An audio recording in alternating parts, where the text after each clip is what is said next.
इस वक्त की दोस्तों तमाम बेहद बड़ी खबरें, मुख्य समाचार आप लोगों के लिए लेकर के आए हैं दोस्तों, जहां पर एक एक करके चलेंगे सभी बड़ी खबरें। आगे इसी वीडियो में जानेंगे सभी मुख्य समाचार। जानना आप सभी दोस्तों के लिए बेहद ही जरूरी है। तो वहीं दोस्तों, खबरों की तरफ बढ़ने से पहले अगर आप लोग भी राहुल गांधी और कांग्रेस पार्टी के समर्थन में खड़े हैं तो अभी इस वीडियो को लाइक कीजिएगा दोस्तों, और कमेंट बॉक्स में कमेंट कीजिएगा #WeSupportIndia। दरअसल दोस्तों, पहली बड़ी खबर आप लोगों को बताते चलें। कांग्रेस के नेता राहुल गांधी लगातार देश में ओबीसी का मुद्दा उठा रहे हैं और जाति जनगणना करवाने की मांग लगातार राहुल गांधी कर रहे हैं। और उनका कहना है कि अगर मोदी सरकार ये नहीं करती है तो 24 में हम सत्ता में आने के बाद जाति जनगणना करवाएंगे। और इन सब के बीच में मुख्य न्यायाधीश DY चंद्रचूड़ की तरफ से बेहद ही बड़ी खबर आई है। अदालतों में कैसे बढ़ेगी पिछड़ों और महिलाओं की संख्या, CJI DY चंद्रचूड़ ने बताया है तरीका। जी हां दोस्तों, CJI DY चंद्रचूड़ ने कहा है कि अदालतों में अब महिलाओं की हिस्सेदारी बढ़ रही है। उन्होंने बताया है कि किस तरह से न्यायालय में पिछड़ों और महिलाओं की संख्या बढ़ सकती है। उन्होंने एक पुस्तक का हवाला देते हुए कहा है कि अगर पिछड़ों को बेहतर अवसर देने हैं तो हमें सबसे पहले इसके फायदे देखने होंगे। CJI DY चंद्रचूड़ ने आगे कहा है कि अगर महिलाओं और पिछड़ों को बड़ी जिम्मेदारी देनी है तो उन्हें पहले निचले स्तर पर मजबूत करना होगा, कॉन्फिडेंस बिल्डिंग का काम करना होगा। ये यहाँ पर CJI DY चंद्रचूड़ की तरफ से बड़ा बयान सामने निकल के आया है एक कार्यक्रम के दौरान। तो वहीं एक और बड़ी खबर की तरफ बढ़ते हैं दोस्तों। नीतीश कुमार की नाराजगी के बाद एक्टिव मोड में कांग्रेस पार्टी। खड़गे ने बिहार के CM नीतीश कुमार को किया है खुद फोन, अलायंस पर हुई है चर्चा। जी हां दोस्तों, बड़ी खबर आ रही है। बिहार के मुख्यमंत्री नीतीश कुमार की नाराजगी का असर अब दिखने लगा है। बिहार के CM नीतीश कुमार के बयान के बाद कांग्रेस डैमेज कंट्रोल में जुट गई है। और खबर आई है कि कांग्रेस के अध्यक्ष मल्लिकार्जुन खड़गे ने बिहार के मुख्यमंत्री और JDU के नेता नीतीश कुमार से फोन पर बात की है। दोनों के बीच में इंडिया अलायंस की अगली रणनीति के बारे में चर्चा हुई है।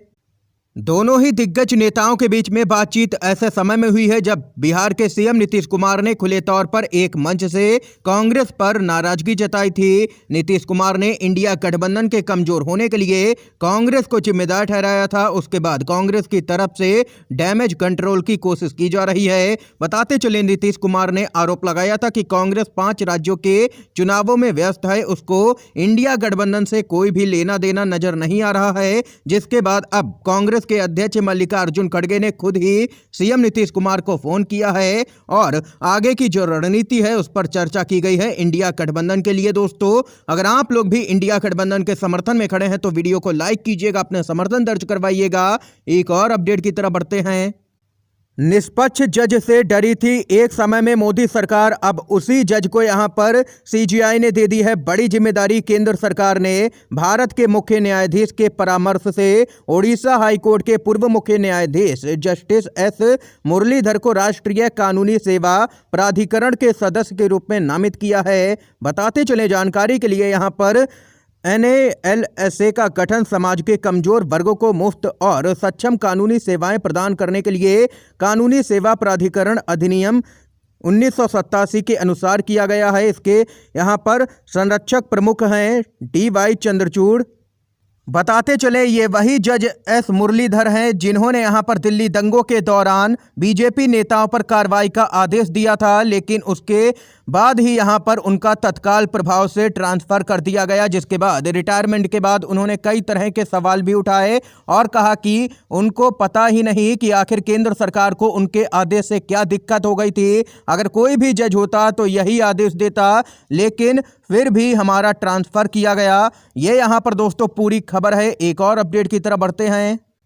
बीजेपी यहां पर 5 राज्यों के अंदर विधानसभा चुनाव के बीच में ऐसे वादे कर रही है जिनको सुनने के बाद यहां पर लोगों को काफी हंसी भी आ रही है। जी हां दोस्तों, यह देखना व सुनना बहुत ही हास्यास्पद है कि भाजपा विधानसभा चुनावों में एलपीजी सिलेंडर में सब्सिडी और नौकरी की गारंटी का वादा कर रही है, लेकिन आप लोगों को बताते चलें यह वही भाजपा है जो लगभग 10 वर्षों से केंद्र सरकार में है, जो इन दोनों में यहां पर विफल रही है। जनता को मूर्ख ना समझे बीजेपी, ये यहां पर सोशल मीडिया पर यूजर्स ने जमकर के बीजेपी को लताड़ा है और कहा है कि एलपीजी सिलेंडर इसी सरकार में महंगा हुआ, नौकरी की गारंटी की बात करते हैं, पहले 2 करोड़ रोजगार तो दे दो सभी लोगों को।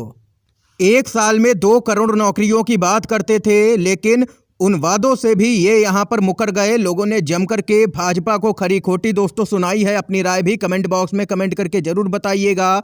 एक और अपडेट आ रही है, जानकारी के लिए बताते चलें। राहुल गांधी की रैली पर हैं सभी की नजरें। छत्तीसगढ़ में ईडी की कार्रवाई पर राहुल गांधी करेंगे मोदी सरकार पर पलटवार। छत्तीसगढ़ में विधानसभा चुनाव के प्रथम चरण के लिए मतदाताओं को लुभाने के लिए राजनीतिक पार्टियों के तमाम दिग्गज नेता लगातार प्रदेश का दौरा कर रहे हैं। इसी क्रम में राहुल गांधी भी छत्तीसगढ़ के दौरे पर पहुंचे। बताते चले आप लोगों को यहां पर राहुल गांधी की आज छत्तीसगढ़ में 2 रैलियां होनी है, जिसके बाद यहां पर माना जा रहा है कि राहुल गांधी वापस दिल्ली लौटेंगे, जहां पर वो एक बड़ी बैठक भी करने जा रहे हैं। और इसके साथ ही राहुल गांधी छत्तीसगढ़ में आयोजित इस सभा में लगातार ईडी की जो कार्रवाई राज्य के अंदर हो रही है उसको लेकर के भी मोदी सरकार को घेर सकते हैं, क्योंकि ईडी ने अब तो सीधे तौर पर सीएम बघेल पर ही आरोप लगा दिया है, जिसके बाद कांग्रेस पार्टी हमलावर हो गई है मोदी सरकार पर और लगातार केंद्रीय एजेंसियों के दुरुपयोग का आरोप लगा रही है। इसके साथ ही एक और बड़ी खबर बताते चलें। 5 राज्यों में विधानसभा चुनाव से ठीक पहले कांग्रेस पार्टी में बम्पर ज्वाइनिंग लगातार जारी है। जी हां दोस्तों, एक एक करके बीजेपी छोड़ रहे तमाम दिग्गज नेता कांग्रेस पार्टी ज्वाइन कर रहे हैं। इस सबके बीच में तमिलनाडु के पूर्व डीजीपी ब्रज किशोर रवि भी कांग्रेस पार्टी में शामिल हो गए। उन्होंने कांग्रेस के अध्यक्ष मल्लिकार्जुन खड़गे से मुलाकात की है, जिसके बाद मल्लिकार्जुन खड़गे ने उनको पार्टी में शामिल करवाया है। ये यहां पर दोस्तों बड़ी खबर आई है। एक और अपडेट की तरफ बढ़ते हैं। बिहार के नक्शे कदम पर जगन मोहन रेड्डी की सरकार कैबिनेट की बैठक में जाति आधारित जनगणना कराने पर फैसला हुआ है। जी हां दोस्तों, खबर बताते चलें। आंध्र प्रदेश के मुख्यमंत्री वाईएस जगन मोहन रेड्डी की अध्यक्षता में मंत्रिमंडल की एक बड़ी बैठक हुई। इस दौरान राज्य में जाति आधारित जनगणना कराने सहित कई महत्वपूर्ण फैसले लिए गए हैं। बताते चलें आप लोगों को यहां पर बिहार सरकार ने पिछले महीने गांधी जयंती के मौके पर जाति आधारित गणना के आंकड़ों को जारी किया था। उसके बाद से ही कई लोगों ने और यहां पर कई राज्यों के अंदर लगातार ये मांग उठ रही है कि जाति आधारित जनगणना करवाई जाए, ताकि जिसकी जितनी यहां पर आबादी है उसको उसके हिसाब से उसका हक मिल सके, जिसको लेकर के अब देख सकते हैं कि आंध्र प्रदेश के अंदर भी यहां पर जाति आधारित गणना करवाई जाएगी। जगन मोहन रेड्डी की सरकार ने यह फैसला लिया है। दोस्तों, इस समय की आज की तमाम बेहद बड़ी खबरें थी,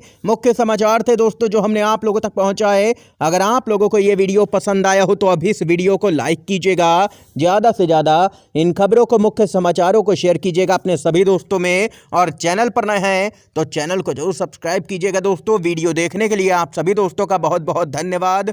जय हिंद, जय भारत।